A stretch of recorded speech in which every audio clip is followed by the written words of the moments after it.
J'ai souhaité en fait prendre la parole aujourd'hui puisque cela fait des jours, des semaines, des mois, voire même des années concernant Vincent Lambert, que l'on aborde finalement les personnes en état végétatif chronique ou ce que l'on devrait appeler plutôt les personnes en état d'éveil non répondant ou alors les personnes qui sont en état post-relationnel. Vous le savez très certainement, je suis présidente des traumatisés crâniens cérébrolésés de l'Eure depuis quasiment une quinzaine d'années.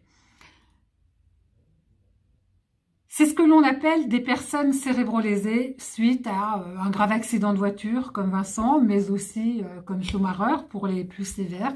Mais c'est aussi des traumatisés crâniens beaucoup plus légers. C'est finalement toute cette panel qui fait notre mission au quotidien. Mais concernant les personnes comme Vincent, mais comme finalement plus de 1500 personnes, sans oublier tous les autres types de handicap lourdement dépendants, finalement des personnes extrêmement vulnérables, de grande vulnérabilité, d'où le sujet que nous avions comment traiter lors du colloque au mois d'octobre au ministère de la Santé. Mais j'aimerais revenir là, parce que là, il y a une dérive. On parle finalement des soins palliatifs, du droit ou pas à vivre dans ce type de vie, qui finalement n'est pas une vie pour certains. Après, il y a un vrai positionnement individuel de l'intime, et ça, c'est un autre débat. Moi, aujourd'hui, je veux venir m'exprimer pour les grands handicapés, les grands vulnérables que peuvent être les cérébrolésés, comme Vincent, mais comme Schumacher, ce coureur automobile, etc. Là, on voit bien que le débat qui est en train d'émerger, c'est finalement quel regard on porte sur ces grands handicapés. Vincent nous fait peur, Schumacher nous ferait peur s'il y avait des images qui réussissaient à filtrer. Cette jeune fille, dont je tairai le nom aujourd'hui, peut faire peur, et pourtant, elle est magnifique, elle a une chevelure extraordinaire. Finalement, on voit bien là la réaction des uns et des autres, y compris de politiques, de professionnels et de citoyens individuels. Que certains considèrent que ces personnes lourdement handicapées ne devraient pas coûter à la société, mais devraient s'appuyer sur un financement de la famille, parce que c'est un choix de vie. Ça signifie quoi? Qu'il y aurait, suivant l'origine de la cérébrolésion, un comportement différent, une façon de voir différente.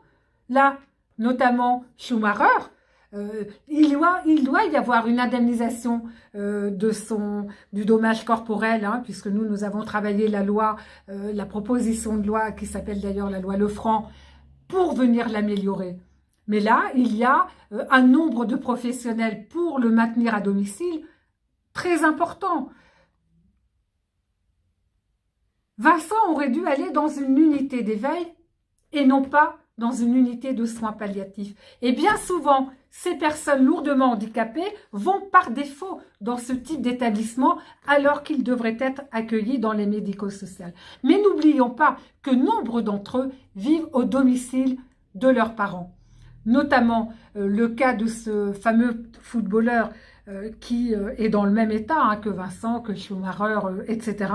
et qui vit au domicile de sa famille avec sa femme depuis maintenant plus de 37 ans et aujourd'hui cet homme a 71 ans. Et oui, il a une vie. Oui, elle est différente. Mais comme dirait Charles Herdeau, est-ce que, il n'y a pas de vie minuscule? Et c'est finalement le débat, ces grands handicapés nous font peur parce qu'ils nous renvoient des choses peut-être sur lesquelles nous n'avons pas réfléchi, on n'est pas à l'aise avec ça. Alors bien sûr, il y a un vrai débat hein, qui a d'abord été porté autour du don d'organes, et puis ensuite ça a été grâce aux travaux menés par Jean Leonetti sur les directives anticipées. Nous avions, avec le professeur Beuré-Blancard des Herbiers à Rouen, organisé un colloque sur la douleur ou pas des personnes en état post-relationnel ou état d'éveil non répondant pour d'autres. Comment mesure-t-on la douleur?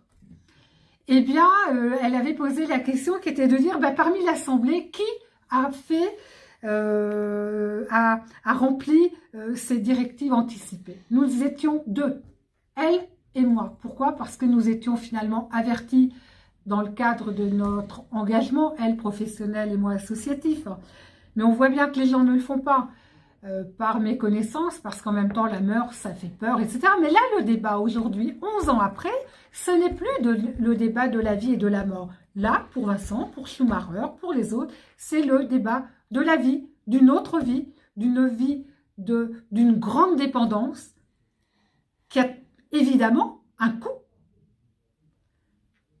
Et lorsqu'on entend parler d'économie de la santé, nous avons, au moment des débats, notre union a porté, et d'ailleurs nous avons été entendus, beaucoup moins que les propositions que nous avions faites, mais on a été entendus au moins sur le fait qu'il fallait que ce soit une décision collégiale, que nous ne devions pas laisser les médecins porter cette décision-là, parce que pour eux c'était compliqué, mais aussi il fallait que la réflexion soit menée par plusieurs personnes, dont la famille, et en tout cas une décision collégiale pour mieux le vivre, mais peut-être que cette décision collégiale aiderait aussi les familles et les professionnels à cheminer, pourquoi pas, vers un choix de vie ou pas. Mais en tout cas, 11 ans après, c'est trop tard pour Vincent et pour les autres. Il faut au contraire mettre des moyens, continuer à mettre des moyens pour pouvoir avoir l'encadrement nécessaire, mais aussi mettre des moyens dans la formation pour avoir cet accompagnement dans la vie quotidienne de cocooning, de bienveillance, de stimulation sensorielle, de pouvoir organiser des moments où ils se retrouvent ensemble, comme par exemple à Lanus ou à Saint-André. Bien évidemment, le regard extérieur, on a le sentiment que rien ne se passe. Mais quand ils se retrouvent ensemble, comme lorsqu'on fait par exemple une fête annuelle, etc. Bien sûr qu'il y a des émotions, bien sûr qu'il y a plein de choses qui se passent. Oui, il y a de la vie. Et c'est le message que j'avais envie de vous passer. Ne nous trompons pas de débat pour les personnes lourdement handicapées.